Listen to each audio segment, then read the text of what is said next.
You are listening to the Hiking Radio Network, where we talk the walk with shows by hikers, about hikers, for everybody.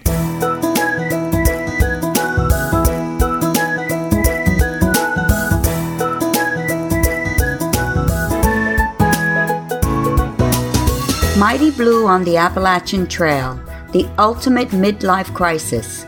Join Steve and his guests every week as he staggers from Georgia to Maine.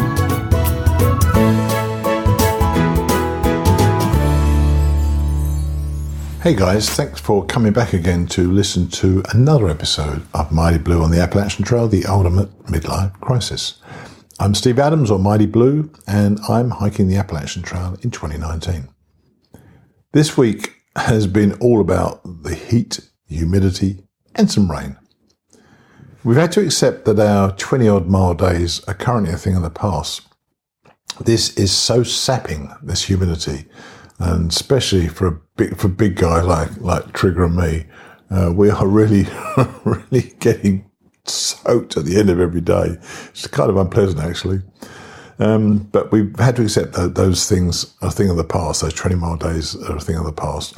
We're still well on schedule to finish in the last week of August, and those longer mileage days that we did have allowed that. But going forward, we think that 15 miles are going to be a good day. So before we get on to it, though, let's hear from Sawyer, our sponsor. When I hit the trail in 2014, I soon discovered that I'd come with the wrong water filter. Everybody else had a Sawyer squeeze. Eventually, I bought a squeeze and I loved it. I'm going again this year, and top of my list of things to buy was the new micro squeeze filter by Sawyer. Like all Sawyer stuff, it just works. You can filter up to 100,000 gallons, and their full-size squeeze filter comes with a lifetime warranty. Last year, believe it or not, more than 4 million people got clean water through a Sawyer water filter. But if you think that Sawyer is just about water filters, you could not be more wrong. Nope, they supply everything to protect you, both in the backcountry and the backyard. Protect your gear and clothes as I did with their permethrin fabric treatment, which is 100% odorless after drying. With all the ticks and bugs around, this is an absolute must. They also provide sunscreens and first aid products. Find out more by visiting Sawyer.com. Thanks to Sawyer for being our sponsor for the last 3 months, but our agreement with them has now come to an end. If anybody listening out there would like to sponsor the show for its last 2 months, or even knows of a company that might be interested, please let me know by emailing me at steve@mightyblueontheat.com. With nearly 40,000 downloads every month, this isn't a bad way to spend a few advertising dollars. So let's get on with it. Last time we were in Danbury having a bit of dinner with Dr. Lynn, her husband Bob, and Eric Gross Jr., a listener to the show. Let's hear what happened next on day number 120.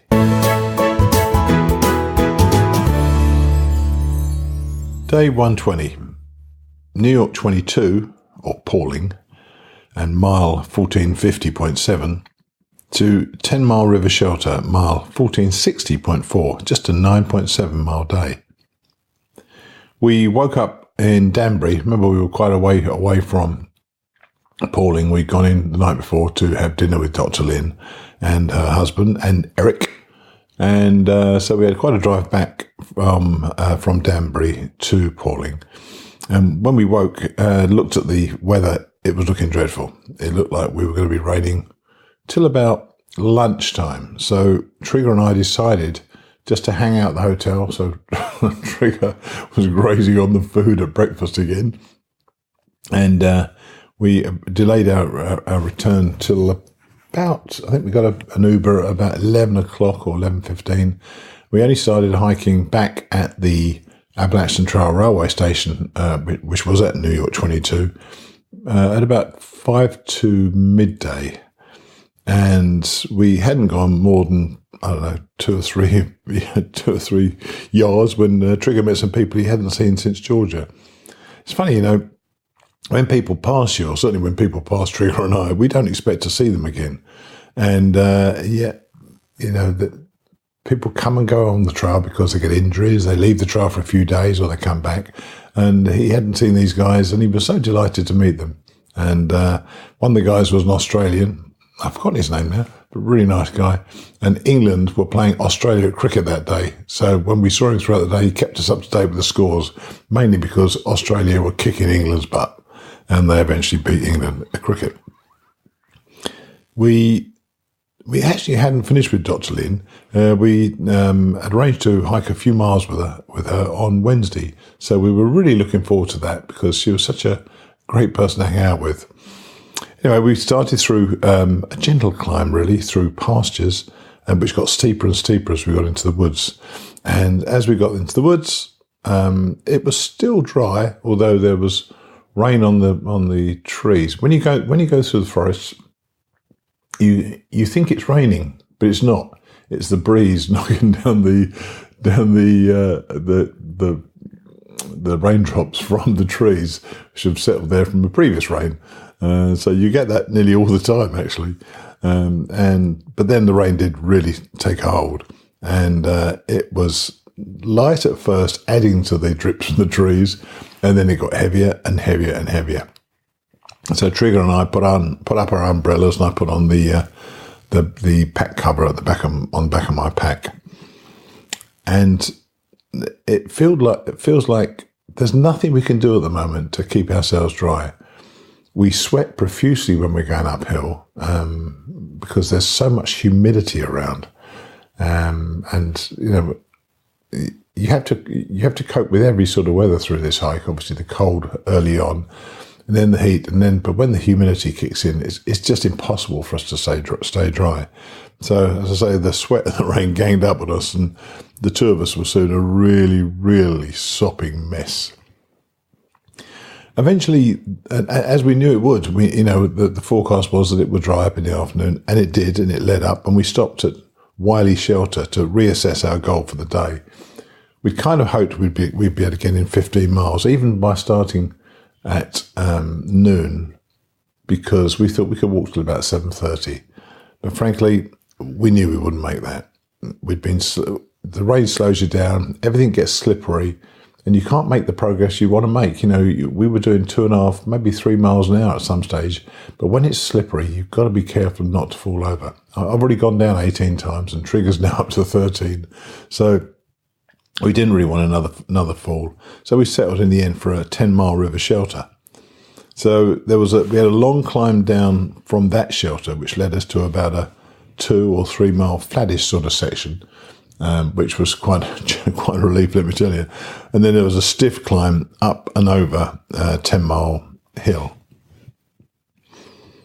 We eventually got to the shelter, and it was a really nice spot, actually. It's right by the river, and there was a pump to get water out of a well.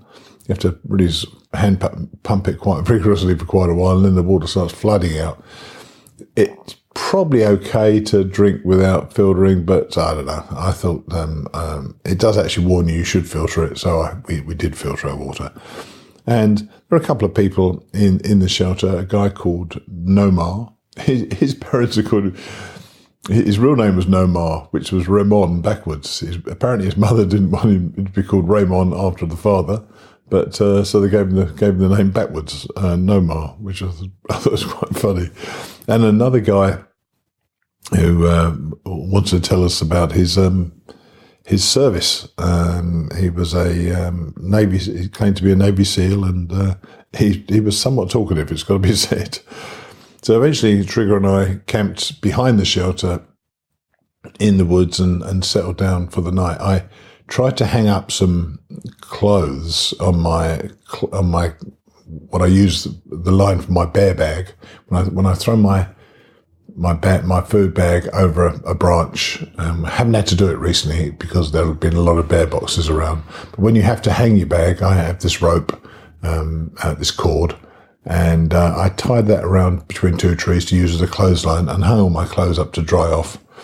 And got into bed about I don't know, about 9 o'clock. I heard a few raindrops on the tent, and Trigger called out that there was a thunderstorm on the way. So I had to get out my warm bed and get my clothes off the clothesline, which of course I then forgot to take with me in the morning. So I didn't have a flipping clothesline or a bear bag, anything to throw over a tree to hang my bear and my food bag.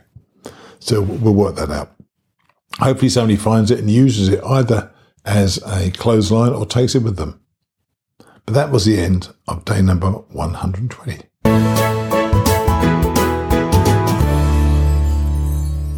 Day 121, 10 Mile River Shelter, mile 1460.4, to Stewart Hollow Brook Shelter, mile 1476.1, a 15.7 mile day. We'd originally arranged to meet Lynn somewhere near Kent, and we were going to hike with her probably out of Kent, but because we hadn't made it anywhere near Kent, she changed the plans for us and said that we could meet her at Bullsbridge Road, which is about 1.7 miles to hike to for us in the morning. So we set out at about 7. We were going to get there about 7:30. We knew it was quite an easy hike. We got there in time. And as we walked out of the woods, she was filming us, and she's such a great sport. She'd brought out from the back of her car a picnic blanket, which we sat around on. She'd bought us each 2 breakfast sandwiches. One would never been enough. So we were desperate to have that. 2 breakfast sandwiches and coffee for both of us. And we just sat around and chatted. It was one of those lovely hiking moments where we weren't doing any hiking. You're just sitting around talking to somebody. Even though it was a road, virtually no cars came by. It was lovely and quiet there. And it was great. So what her plan was, she didn't really fancy hiking up Shakticoke Mountain, which was our first climb of the day. So she thought what she'd do would drive back to Kent and then hike towards us to meet us as we hiked north, which I thought was a smart idea. And we were then going to hike. She would then turn around with us and go back to Kent. So we'd spend 3 or 4 miles hiking, and then we were going to. We said we'd get us an early lunch in Kent. So she did that. She went back and see why she didn't particularly want to do Shakticoke Mountain. I remember doing this in 2014, and this scout troop leader was going along Shakticoke Road, and I said, "Are you sure we're going the right way? Shouldn't we have turned back up there?" He said, No, we're perfectly correct. This is definitely the right way to go. I said, "You know what, mate? I don't think that's right." And he looked at me as if I was a complete idiot. And so I said, "Well, I'll tell you what I'll do. I'll go back, find the turn if it's there, and I'll whistle to you." My wife had insisted that I carried a bear scaring whistle the whole time around my neck, which I did. And I'd never used it, of course.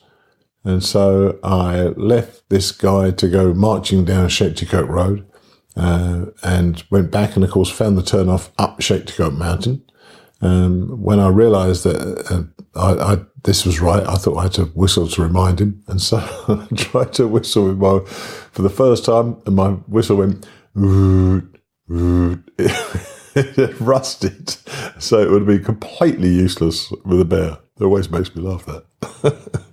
So I go up Shakticoke Mountain on this day with Trigger. It was a tough day because the heat was rising and so was the humidity. It was in the 80s very early on.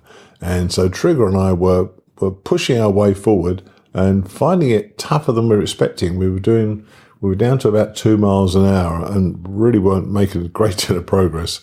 Eventually we found Lynn hanging out by a stream, and we hiked back into Kent together. And Trigger went ahead, and then I let Lynn set the pace. And she told me later she was hiking faster than she normally would. But we just had a relatively relaxed hike in. And she drove us to a restaurant when we got to Kent, and we were able to buy beers from next door because they didn't serve beers in the restaurant. And I bought her a bottle of champagne to celebrate her and Bob's 26th anniversary, because not only is she such a good sport, she came out on a 26th anniversary to spend those few hours with us, and we really appreciated it. She then took us food shopping. So we were wandering around the aisles, stocking up again with stuff we needed. Wasn't a great deal of stuff we could find. We knew we were stopping again the next day, which was Thursday. So we thought we'd be able to get some more stuff then. I'd also lost one of my Injinji toe socks, and in the wash, either Trigger or I had left it in there. And so, as luck would have it, she said, just across the road there's this place that sells socks. You might be able to get them in there. And I thought, well, there's not much chance.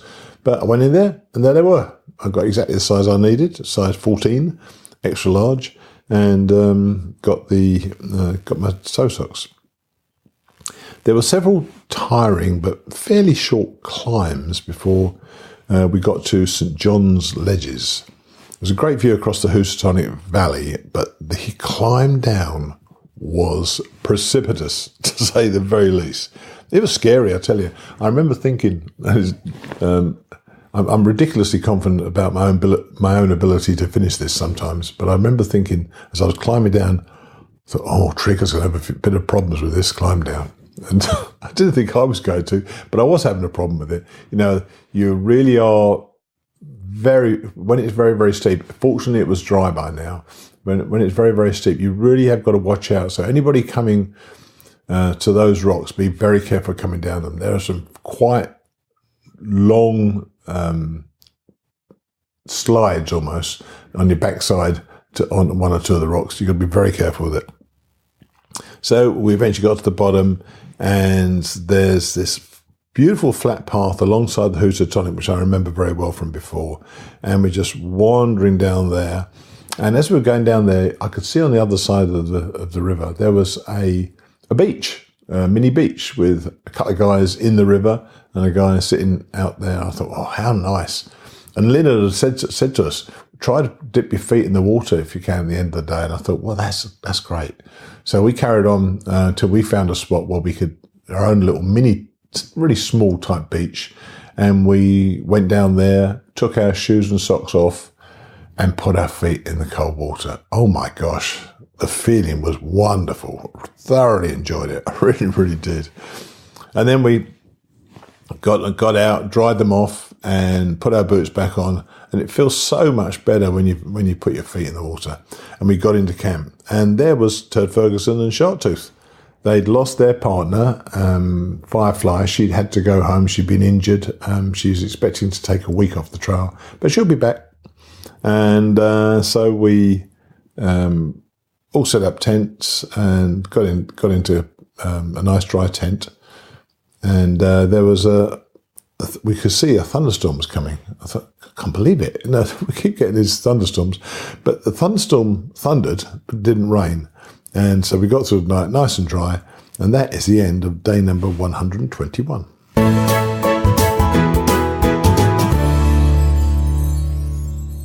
Day 122.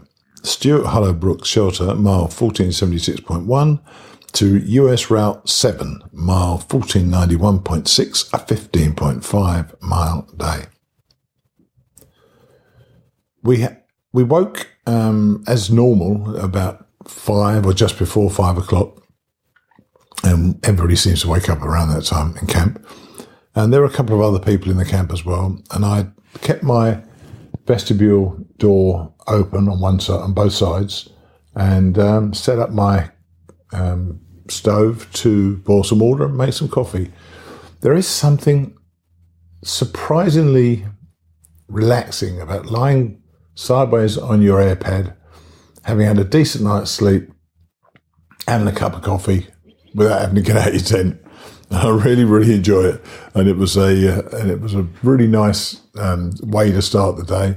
I bought some Pop-Tarts, the breakfast of champions, of course, because, well, frankly, we couldn't find any decent breakfasts in the food shopping. So Pop-Tarts is obviously a way in which we can get at least some calories in our body before we get to hiking. This was another hot and incredibly humid day, and there were so many mountains we had to cross, and it really reminded me. And I spoke later on to Turd Ferguson on the phone, and he said he agreed with me. It was like the roller coaster in Virginia. Remember that one where all these ups and downs, and there's just no relief. And for me on this particular day, this was to have got 15 and a half miles out of it. I think we did really, really well. We seemed to get no respite from the climbing because you go up on the climb and then it was a really challenging climb down. So you never had that relaxation you normally get between climbs where you've got a flattish path for a while, or even halfway up a climb, you get a flattish path for a while. This was relentless, up and down the whole time. And really, it was one of those days that showed how fit we've become to be able to do that on such a warm day. Once again, we were just completely wringing with sweat, but these mountains would continually hit us, and I started to think to myself, oh my gosh, not another one. You'd get down to a stream, you'd be able to fill up with water, and I drank a lot of water on this day. You get down there, and I'd almost be sitting down, getting water and glugging water at the same time, just to avoid going up another flipping mountain straight away. It was tough on the spirit, I tell you. And I'd forgotten how tough this was going to be. Now I look back at the profile and I can see it's pretty obvious it's going to be a tough climbing day. But I certainly couldn't recall these downs being as difficult as they were. New York and Connecticut have surprised me in that maybe in my mind when I first did this, I was so looking forward to Vermont and particularly New Hampshire and Maine that I must have discounted New York and Connecticut. These are tough miles. Some of these are really, really tough miles, and I've enjoyed them. Don't get me wrong. I mean, they are thoroughly exhilarating to hike. But I tell you, especially when we came to the very last climb, I thought, not another. It was only a tiny little climb, but my legs were done at the end of the day, and so I was completely parched. And I was totally out of water, and I had been for about the last 2 miles. And that's a problem. In fact, on my phone call from Tur Ferguson, he told me that there was a soda vending machine about 0.1 of a mile from where the AT hit the road. So we went along there, and there was some Powerade, which we really needed to get some electrolytes in our body. And I just glugged a Powerade down. So the plan was on this day, we were meeting a friend of mine, Mary, and she was going to put us up in her guest house, of all things. So that was lovely. So we walked back from the vending machine to her office, which was literally only 0.2 of a mile off the trail. And she came out to meet us and gave us a hug, despite me being a sopping mess, and took us back to her house and the guest house next door. Just showed us around, let us get to it. So we showered and did some laundry. Unfortunately, her dryer didn't work, so we had to put the clothes on the line to get dried, and so that was fine. They dried nicely. Now, she said to us, if you're coming on a Thursday, it's a really fun evening. The third Thursday in the month in Falls Village, which is a village next door to where we were, is a night where people come together and sing and play guitar, much like they do in an Irish pub. And this was almost like a jam session. So Trigger and I turned up there with Mary. She came to pick us up again at 6 o'clock once we were clean and laundered. And we were introduced to Mary's parents and business partner.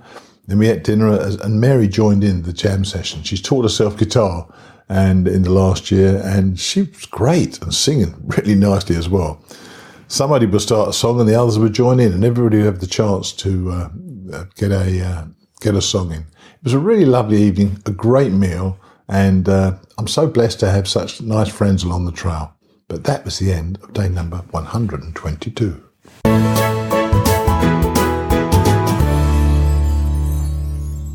So that's where we are. We've passed the 2/3 point. We're about to go through the 1,500 mile mark, and the heat and humidity continues to soar. This hike has provided its own challenges, as did the last one, of course. But I've been so grateful to everybody who's recognised me on the trail and those who wanted to help, both Trigger and me. In fact, Trigger once had his photograph taken by a listener, and I didn't. Made me laugh, actually. And we've kept the integrity of the hike going, as I mentioned previously, but we've taken the kindness of others with gratitude when it's been given. Nobody can walk these miles for you. They can just help ease your path from time to time, and that's what's happened here. I'll see you next time.